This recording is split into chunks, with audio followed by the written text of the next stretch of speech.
Kepada pencari-pencari rumah ataupun yang nak beli rumah, kepada korang yang tengah cari rumah area Skudai berdekatan dengan stadium SSI, boleh tengok video ni.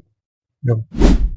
Hanya dengan installment bulanan 2,300, anda boleh memiliki rumah ini. Terbuka kepada Bumi Putra yang nak trade in rumah lama mereka dengan rumah baru dan moden ini.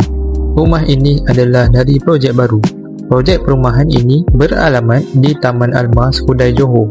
Rumah ini mempunyai 2 tingkat, ada 4 bilik dan 4 tandas. Rumah ini berkeluasan 20 x 70 kaki ataupun bersamaan 1,400 kaki persegi.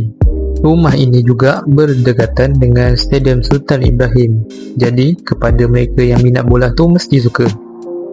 Rumah ini dilengkapi dengan kawalan keselamatan 24 jam. Dan juga rumah ini mempunyai taman permainan untuk anak kecil bermain. Jadi, ianya sangat sesuai untuk ibu bapa yang mempunyai anak kecil. So, korang ada minat tak dengan rumah tadi tu? Kalau ada minat, boleh kontak saya di talian 013 424 5697. Jumpa korang dekat rumah tu nanti.